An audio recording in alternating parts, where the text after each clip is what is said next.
क्या तुम्हें लगता है कि एनिमे अंडररेटेड ही ठीक था? मुझे भी लगता है कभी कभी, लेकिन आज थिएटर जाके इस decade की possibly biggest anime movie देखकर I am glad anime is so popular. Honestly, the times I have enjoyed the most watching an anime movie in theater is when I'm watching a Demon Slayer movie. चाहे वो Mugen train की re-release हो या फिर अनगिनत compilation movies, जो fans उसमें आते हैं they are the best. मुझे अभी भी याद है कि जब स्वॉर्ड्समिथ विलेज की कंपाइलेशन मूवी देखने गया था, तो स्क्रीन पे एक छोटा सा नेज़ुको का जिफ आता है और उस टाइम पे किसी ने पीछे से चिल्लाया था कि शादी करोगे मुझसे? Exactly. And honestly, Demon Slayer has been the only piece of cinema in recent years that I have sat hours on end with my friends and have had an enthusiastic discussion about. On paper, the story is simple. Hey, Demon Slayer fans, मैं तुम्हारे side में ही हूँ. By simple, I mean it's not so complex कि तुम्हें copy और pen लेके बैठना पड़े just so that you can track everything. And it's not so simple that there's nothing to theorize or talk about. It just strikes a balance. The story is good enough that you would want to watch to know what happens ahead. The production value is high enough that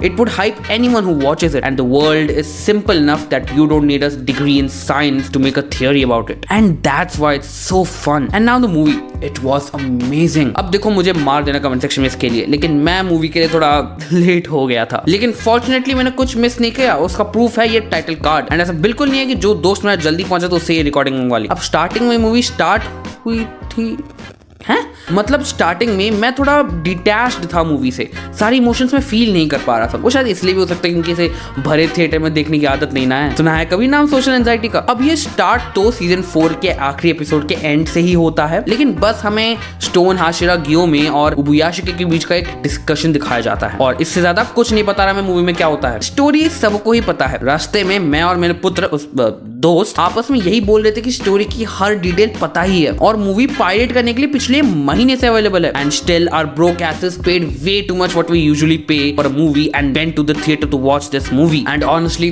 it is worth it. ज्यादा late मत करना और भरे theatre में जाके ही देखना इसे. बहुत सारे चिल्लाने वाले मोमेंट्स इसमें, और trust me, you don't want to be awkward एक खाली 4 लोगों वाले थिएटर में चिल्लाते हुए. This is not a movie that you watch, it's a festival you enjoy, and festivals are not something you enjoy alone. सिवाय रक्षाबंधन के, उसमें लड़कों का एक कमरे में बंद रहना लाजमी है. ये मूवी अपने साथ एक ऐसा माहौल लेके आती है ना कि एक महीने से तुम बात करने लग जाओगे इसके बारे में, और पैसे भी जोड़ने लगते हो कि पूरे महीने खर्चे नहीं करने, लेकिन इस दिन रुकना नहीं है. एंड मेरे लिए सबसे सरप्राइजिंग बात थी कि मुझे इसका साउंड डिजाइन ज्यादा अच्छा लगा इसके मास्टरफुल विजुअल से, जो oh boy they are something else. अब अगर तुम VFX ब्रेकडाउन्स देखते हो तो तुम्हें नोटिस हो जाएंगी, लेकिन वरना तुम्हें इसमें यूज होने वाला CGI VFX बिल्कुल नोटिस नहीं होने वाला. बहुत अच्छा ब्लेंड किया है इसमें 2D और 3D एलिमेंट्स को. They do look kind of compared to जितना भी 2D एलिमेंट दिखता है स्क्रीन पे, लेकिन तब भी तुम उसे इग्नोर कर दोगे. और उस मूवी में इतने सारे प्योर ब्यूटी वाले फ्रेम्स आते हैं ना कि तुम्हें वॉलपेपर रखने का दिल करे. और बहुत अच्छा काम किया है इसने इस इन्फिनिटी कासल के इतने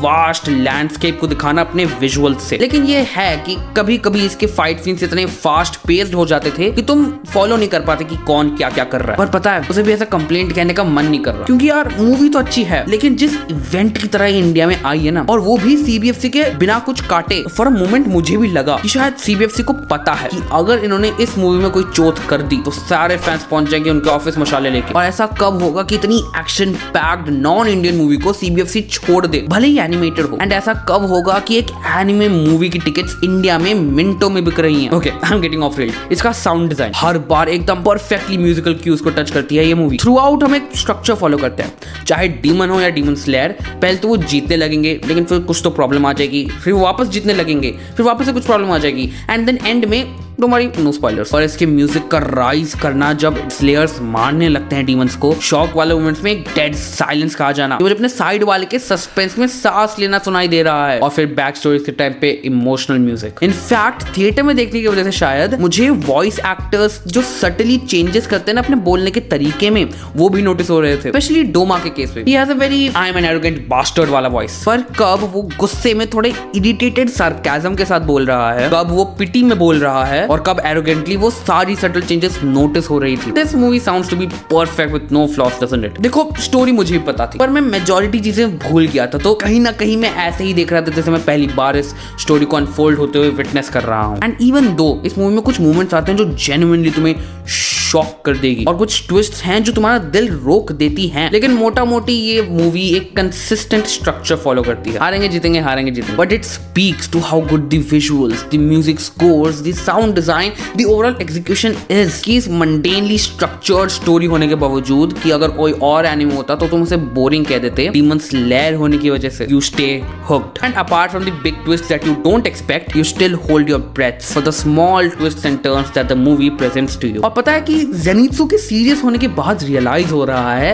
कि डीमन स्लेयर की comedy is actually quite good. Now that I think about it, शायद ज़ेनित्सु ही एकलौता एक क्रिंजी कॉमिक रिलीफ था डीमन स्लेयर में, वरना डीमन स्लेयर की comedy is good enough to make you laugh. अब थिएटर से निकलने के बाद मेरे मन में एक बात चल रही थी कि because I personally connected with many of the back stories shown, especially अकाज़ास, मैं इमोशनल हुआ। पर मुगन ट्रेन का क्या, उस मूवी का क्या जिसने डीमन स्लेयर को ग्लोबल स्केल पे रिकॉग्नाइजेबल बनाया। स्पिरिटेड अवे जो 20 साल से जापान की हाईएस्ट क्रॉसिंग मूवी थी, उसको पीछे छोड़ा लॉकडाउन में रिलीज होते हुए भी। क्या उससे ये मूवी अच्छी है? क्या ये मूवी मुगन ट्रेन से ज्यादा इमोशनल कर पाती है तुम्हें? अब देखो, this movie has a lot more character deaths than Mugen Train. Mugen Train में सिर्फ रेनगोकू का डोनट बना था और इस मूवी में काफी सारे हम मेन कैरेक्टर डेथ्स और बैक स्टोरीज देखते हैं। पर तब भी कहीं ना कहीं इफ समवन वुड आस्क, मैं यही कहूंगा कि Mugen Train is better than Infinity Castle arcs first movie, at least when it comes to how much they make you cry at the end. Even though Infinity Castle arc में ज्यादा emotional moments हैं, पर we never get time to spend with them. Starting में ही एक important character मरता है and we jump right on to the next battle. The advantage that Mugen Train had, apart from being the only one of its kind at that time from Demon Slayer's franchise to deliver such heavy emotions, was that it had time to